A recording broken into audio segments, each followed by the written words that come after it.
Scarier than a haunted house is having non-human neighbors. Your next-door neighbor might not be alive. Have you ever thought about that? Dare to imagine?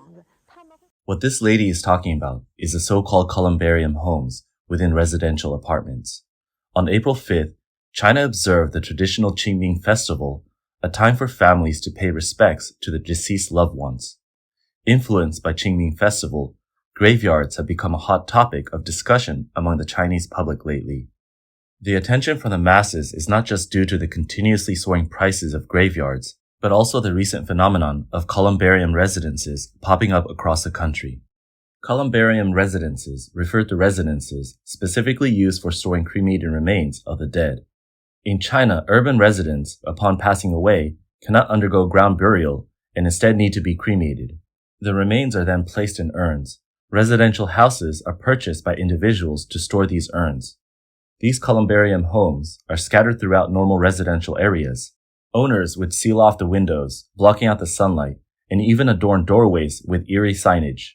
Compared to purchasing exorbitantly priced graveyards, buying a cheap or dilapidated apartment allows families to store all their loved ones' cremated remains inside, making it indeed cost-effective. Due to the escalating prevalence of columbarium houses in China, reporters have visited residential areas specifically designated for columbarium housing. The unsealed ones are all deceased. That's right, the urns are already placed inside the house. Currently, there are over 3,000 households like this, totaling around 100,000 urns. The reporter mentioned, "I can see that all the rooms are pitch black, and these buildings don't seem much different from regular residential areas. Walking into the building of Phase 2 through the side entrance, both sides of the corridor are single rooms, with about 25 rooms per floor. The sizes range from 20 to 50 square meters." During interviews, workers involved in the renovation of columbarium neighborhood called Jing'an Cemetery revealed that a fully renovated house can accommodate up to 16 scenarium boxes in a cabinet. The lowest price for a basement room in this neighborhood is 460,000 yuan without renovation. While this might sound expensive compared to the sky-high graveyard prices where 1 square meter costs around 200,000 yuan can only accommodate one urn, it's comparatively cheaper. Do you think property prices are expensive nowadays? Don't worry, the prices in the underworld are even higher. I did some research on graveyard prices during Qingming Festival, and I found out that making money as a living person is hard, but it's easy money for the dead. A plot of land, the size of a palm, can cost around 20,000 yuan per square meter. There are two leading companies in China's funeral industry, Fushouyuan in the south and Fucheng in the north. Fushouyuan announced the sale of 16,000 graves last year, averaging 120,000 yuan per grave. Let's calculate it based on 0.6 square meters, which is equivalent to 20,000 yuan per square meter. Forget about Shenzhen Bay. This is what you call luxury real estate. And the price for a grave ranges from tens of thousands to hundreds of thousands. Graveyard prices in first-tier cities are around 200,000 yuan per square meter, while in second-tier cities, it's about 100,000 yuan per square meter. Graveyards in third or fourth-tier cities or rural areas cost tens of thousands each. Money never seems to be enough. It's just too expensive to die. In interviews, some residents mentioned that their neighborhoods have a certain proportion of columbarium houses, with some floors or even entire buildings possibly housing more deceased than living individuals. Mr. Zhao, a longtime resident of a neighborhood in Nantong, Jiangsu province, rarely hears the sound of doors closing from his neighbors opposite his apartment. Upon learning that some houses in his neighborhood are specifically used to store urns for memorial purposes, Mr. Zhao couldn't shake off his unease. A few days ago, while resting at home, Mr. Zhao heard some commotion from his neighbors opposite his apartment. Quickly getting up and peeking through the peephole, he saw 7 or 8 people crowding the hallway, opening the door. Mr. Zhao pretended to leave his apartment and, through the gaps between people, saw 2 candlesticks in the room with a black box in the middle. As the people bowed, a black and white memorial photo came into Mr. Zhao's view. His suspicion was confirmed. Thinking about the neighbor's house being a dedicated columbarium, Mr. Zhao felt both disgusted and afraid. He said, What should I do? Another individual, going by the pseudonym Li Yun from Changsha, Hunan Province, moved to Qingdao, Shandong Province, for work. With limited savings, he found a house in Lijiakun. Although it was far from the city center, transportation was convenient, and most importantly, the rent in that neighborhood was much cheaper than nearby areas. When Li Yun moved in, he felt the security guard's strange gaze at the entrance. After settling in and opening the windows for some fresh air, he noticed that the windows of the 3 households opposite his were sealed with red brick cement, leaving no gap. Once, while leaving home, Li overheard the security guard on the intercom saying, "Young people nowadays are really bold, living in such a gloomy house without fear." Thinking about the sealed windows and the unusually cheap rent, Li began to feel uneasy. After some inquiry, he found out that those houses were columbarium houses, which, according to local customs, must avoid sunlight, hence the sealed windows. After only a few days of living there, Mr. Li Yun decided to move out because he felt too frightened. According to traditional Chinese culture, the location of one's residence should have a good feng shui to ensure smooth living. One of the biggest taboos for Chinese people is living too close to a graveyard, as it affects the feng shui of the residence, bringing bad luck to the inhabitants. Living next to columbarium residences is akin to living next to a graveyard, affecting the resident's mood and causing certain mental pressures. Therefore, in China, buying apartments for the purpose of urn storage might be cost-effective, but is considered unethical. Mr. Wang, who has witnessed columbarium houses firsthand, shared his experience with the media. Mr. Wang lives in Tianjin Binhai New Area and works as an air conditioner installer.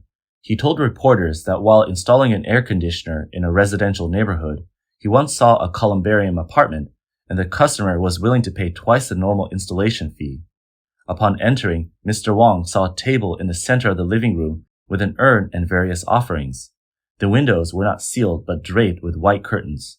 In the middle of the living room hung a large white flower, resembling the arrangement in a memorial hall.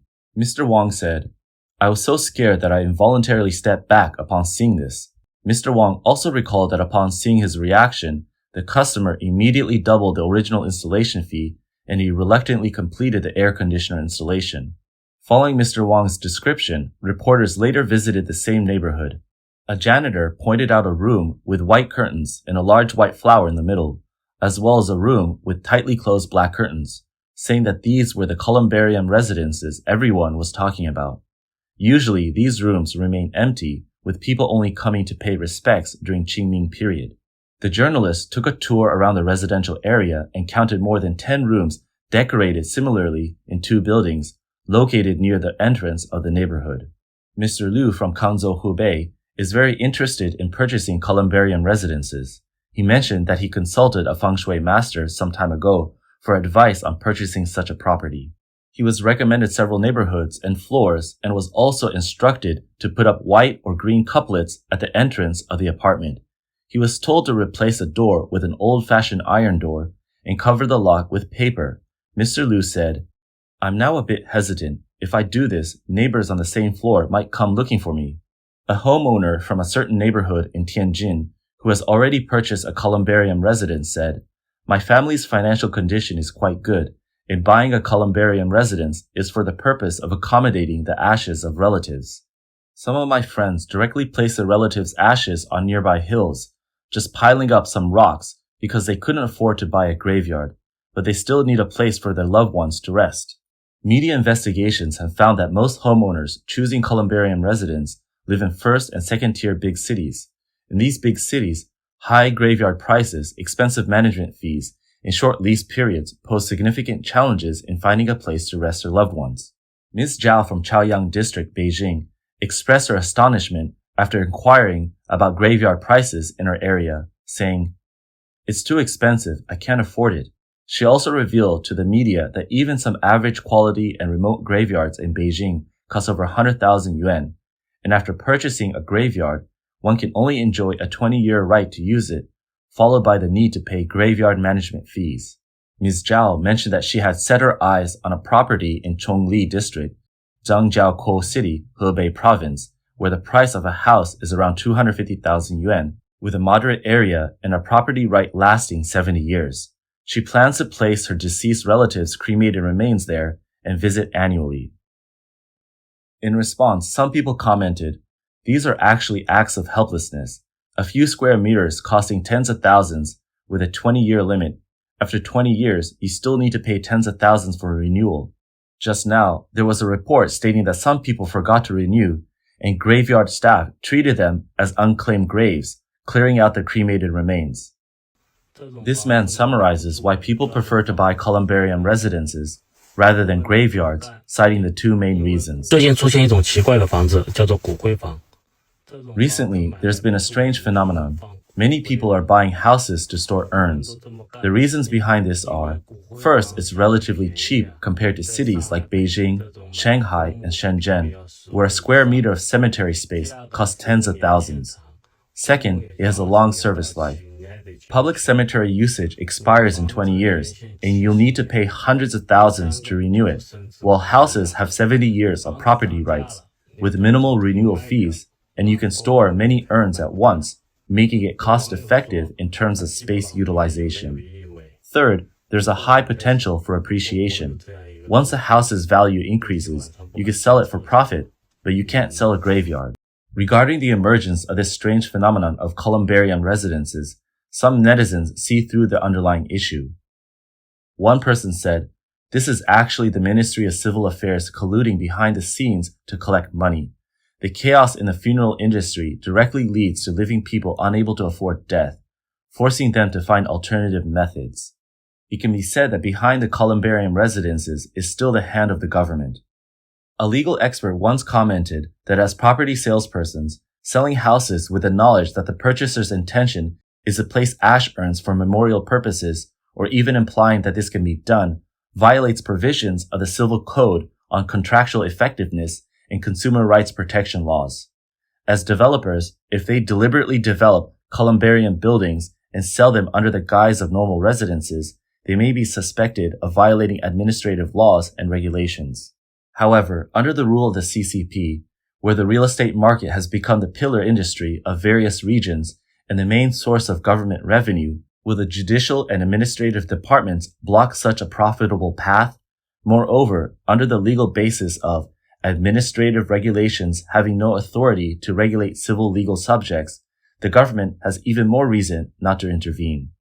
Most people living adjacent to columbarium residences are quite unhappy. There is a clause under Chinese civil law that one can apply to the property management company for coordination or suing in court to demand restoration of the original use and compensation for mental damages. However, this has not proven useful. As early as 2017, there have been incidents of owners protesting, including in Rugao in Jiangsu province. This indicates that columbarium residences appeared as early as 7 years ago, or even earlier. However, after 7 years, these alternative residences, which impact people's living conditions and surroundings, remain unaddressed and are even increasing. It seems that whether the government intervenes or not, it has never been based on the residents' living experience, but on whether the officials can profit from it. Driven by the imperative of government needs more revenue, first there was soaring housing costs, then it escalated to exorbitantly priced graveyards, and now it has culminated in the emergence of columbarium residences.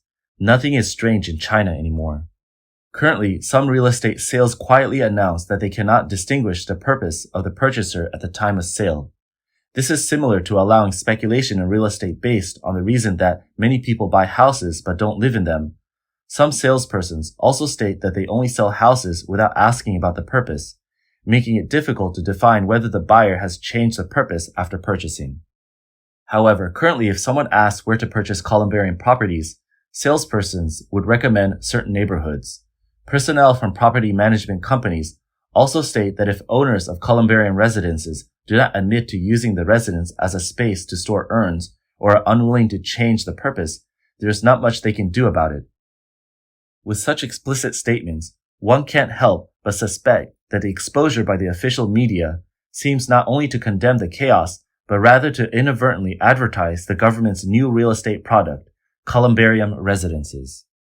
On the other hand, there are also pro-government and nationalist voices within China that support columbarium residences. When seeing some homeowners expressing disdain over these residences with comments such as, "Living next to cremated remains, who'd want to?" or living with a bunch of deceased people makes me feel vaguely uneasy, feeling disgusted and afraid. There are many counter comments such as, I am definitely an atheist. If you feel unlucky and can't sleep at night, it's because you have ghosts in your heart. Some people even rebut the homeowners' reactions as an exaggeration with comments such as, their homes are quiet and peaceful. Isn't it ideal to avoid disturbing others and being undisturbed themselves? Some people directly suggest that the government should guide the establishment of centralized columbarium neighborhoods, saying it would be best if every family could buy a property specifically for storing family cremated remains. This will save money and make things easier. Moreover, being centralized in one house would make it convenient for future generations to pay their respects together. With public sentiment stirred up to such a degree, criticizing columbarium houses may come across as unreasonable. Given the extent of promotion, not buying them could potentially subject you to public criticism. Deliberately promoting living together with the dead can only be said to reveal the dark side of various local governments. Because of the surplus of housing and the inability to clear inventory, the government is the most worried party, fearing being crushed by huge local debts. Plus, government officials still want to cover up their corruption, so they must continue to generate revenue, inadvertently eroding the privacy and housing rights of ordinary people. Despite the significant plummet in housing prices currently, unless they drop to the level of being as cheap as cabbage, ordinary mainlanders earning only 1,000 or 2,000 yuan per month simply cannot afford to purchase homes. Therefore, local officials living around Beijing, Shanghai, Guangzhou, Shenzhen, and some second-tier cities are targeting those who still have some money in their pockets. According to a Beijing resident interviewed by the Epoch Times, since the beginning of the year, there have been many people infected with COVID in Beijing, and people often gather together to discuss who died today or who died yesterday. Moreover, many pass away suddenly, catching people off guard. Just in January of this year, another Beijing resident revealed to the media that Beijing's crematoriums and funeral parlors are generally very busy, requiring personal connections to get in line, and the crematoriums burn 24 hours a day, with many funeral parlors expanding. Of course, there are not only a large number of deaths in first-tier cities like Beijing, Shanghai, Guangzhou, and Shenzhen. At the end of 2023, an employee of a crematorium factory revealed that last year they made more than 50,000 urns and stocked more than 50,000 in the warehouse. However, they did not anticipate so many deaths, and these 100,000 or so urns were not enough to sell in the first half of 2023 alone. Therefore, they had to make over 10,000 more urns that month, and they still couldn't keep up with demand. Such business opportunities undoubtedly attract the attention of the CCP, which monitors various industries. In this chain of interest, the dead need to be cremated, and cremated remains require urns. Urns need storage. Columbarium properties are the answer. Crematoriums, urn manufacturers, shops selling flower arrangements and paper money, and even graveyard developers can all make a profit. The real estate market, which is piling up housing, must also get a piece of the pie. The CCP is adept at exploiting various avenues to generate revenue, including profiting from deceased individuals. In pursuit of such gains, they are willing to resort to drastic measures, from being reportedly responsible for the origins of COVID-19 to enforcing mandatory PCR testing, imposing lockdowns, stockpiling and selling humanitarian aids, as well as developing purportedly effective medications and vaccines. Each of these actions carried potential risks to the lives of Chinese citizens, all while serving the interests of the government. The CCP tries to emphasize on demographic dividend through its disregard for individual welfare. Demographic dividend is the economic growth potential that can result from shifts in a population's age structure, mainly when the share of the working age population is larger than the non-working age share of the population. As China's status as the world's factory diminishes and inexpensive labor loses its effectiveness, the CCP seeks alternative methods to extract benefits from the lower socioeconomic class.